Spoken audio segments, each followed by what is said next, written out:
Today is Thursday, April 11th. Today, I just want to go over what we're doing today, so just read this along with me as I read on your description. Today's students discussed their data from the online simulation, and then they ran the last sim on page 4 of your notes. We briefly discussed the essential question before students independently wrote a paragraph to answer it using RACE.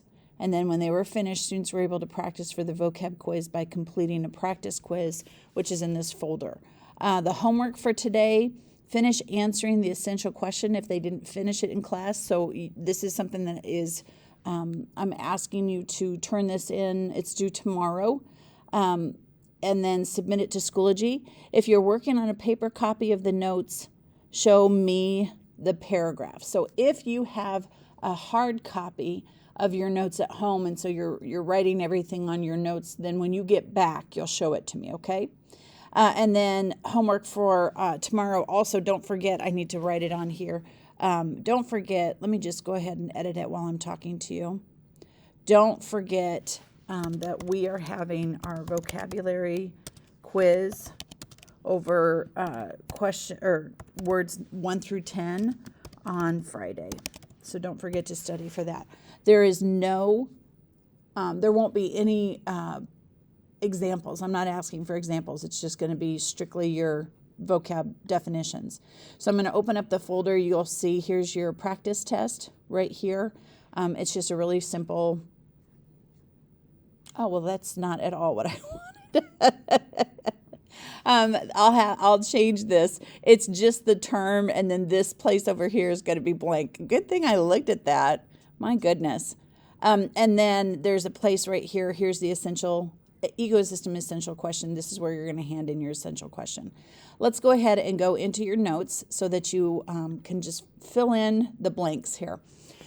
So first of all, if you were gone on Wednesday, you have to go back to yesterday's folder so that you can do the simulation. Let me go back here and show you on Wednesday. Wednesday, we had a simulation, and again, if you were gone on Wednesday, you have to do this simulation before you can get the data because it's going to be different for every person, and I need you to have your own data. Okay, so if you haven't done it, stop this video, do it, and then come back. Okay, so let's get started.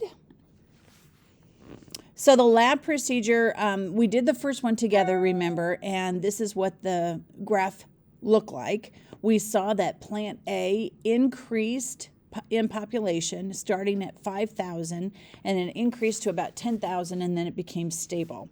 And so I just had the kids look at each other's and make sure that theirs kind of had the same sort of information. But what we're looking for is graphs that look kind of like what I have. And your specific information may be a little bit different, but overall, the organisms are going to behave the same way. So when we introduced plant B, plant A thrived and increased in population, whereas plant B decreased and eventually became extinct.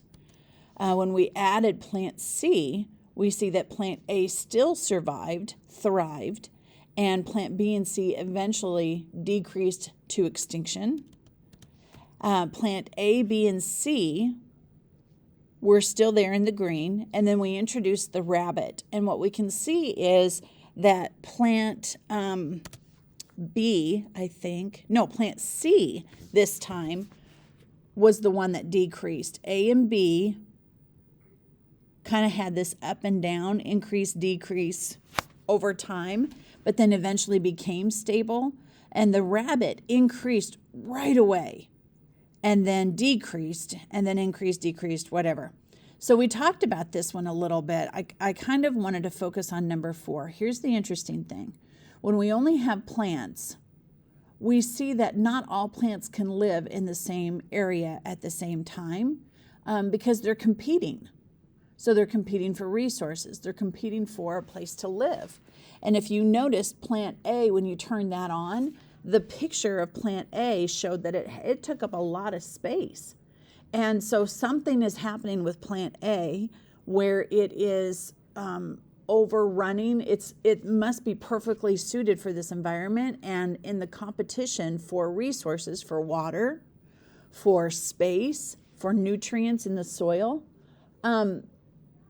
that, even sunshine, maybe plant A grows taller, and so plant B is shaded and doesn't get the sunshine that it needs. For whatever reason, plant A thrives, and then plant B and C cannot survive because plant A takes over.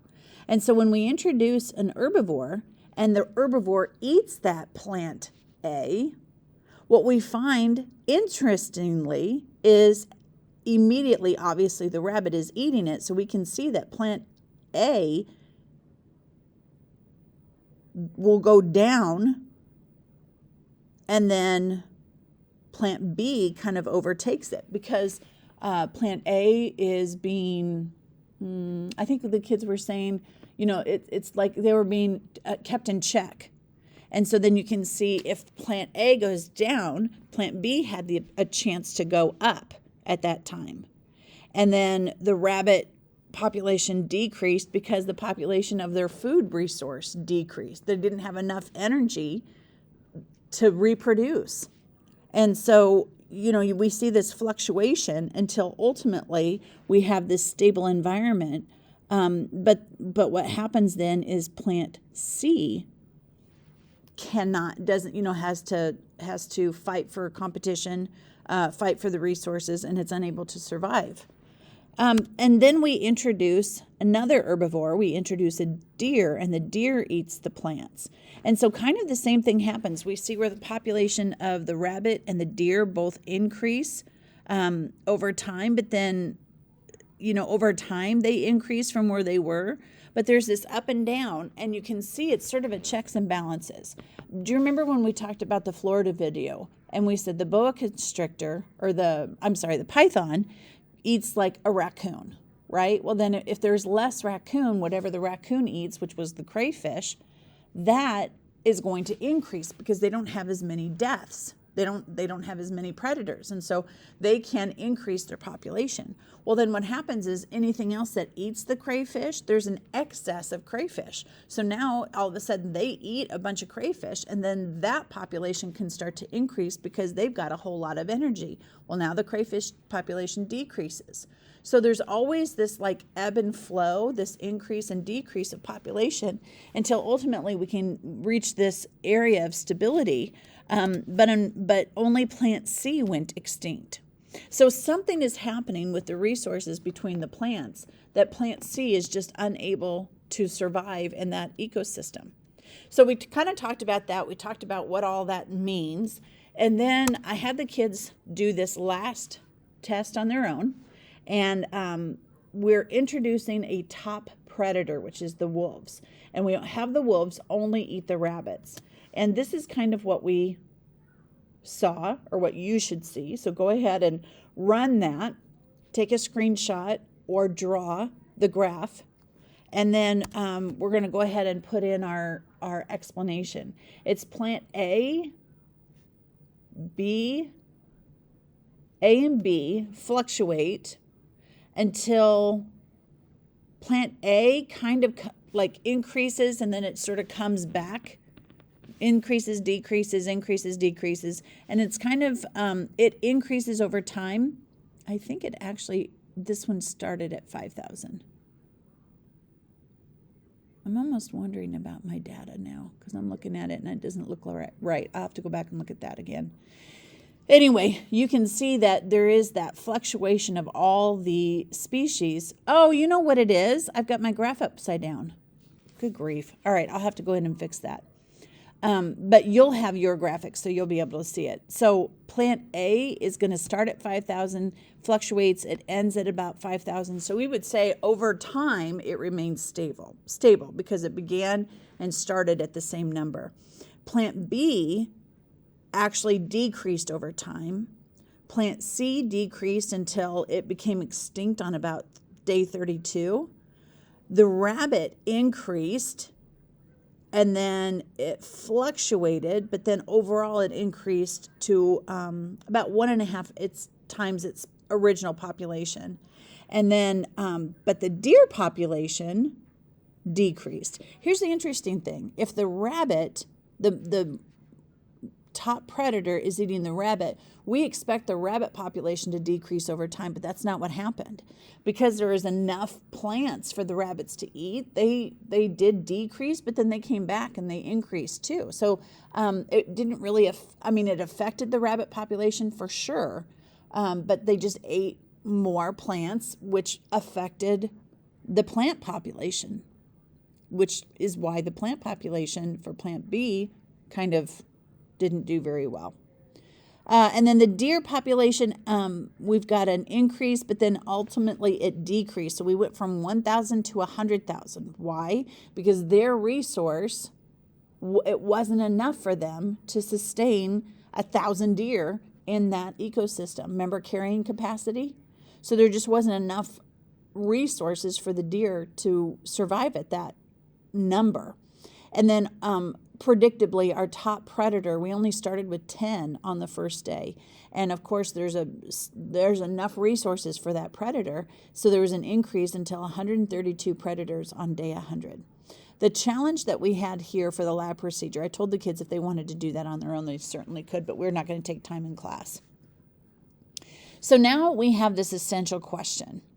And the question is, are animals and plants dependent on each other in an ecosystem? And I hope you understand the answer is yes. So the answer to that question is yes, they are dependent on each other. But the trick is now to use race and your evidence to explain your answer.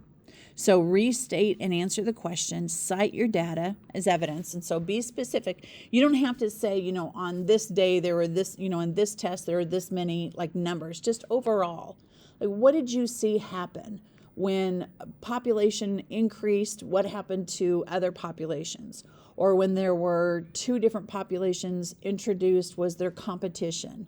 Was there enough resources for everything to survive? And so you're going to give me your evidence, and then you're explaining your evidence. So let's just take, for example, let's see, this one right here. Whoops. Good grief, sorry about that. The second piece of data, the second mission that we ran. When we introduced plant A and B to the same ecosystem, you could see that the resources were not enough to sustain the population for B. So that would be a really good example to use as to answer the question, are the plants and animals dependent on each other? Remember, the word dependent doesn't mean we need them to survive. The word dependent means whatever happens to that population is the population of one organism affects the population of another. And perhaps that's something I'm going to change. I might say, are the populations of animals and plants do the population, here, you know what? I'm going to change it. Let me do this.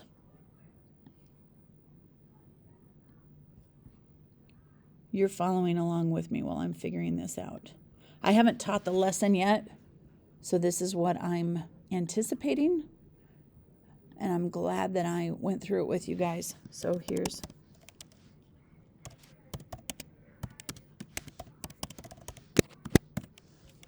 and I'm going to say, do the populations of all plants and animals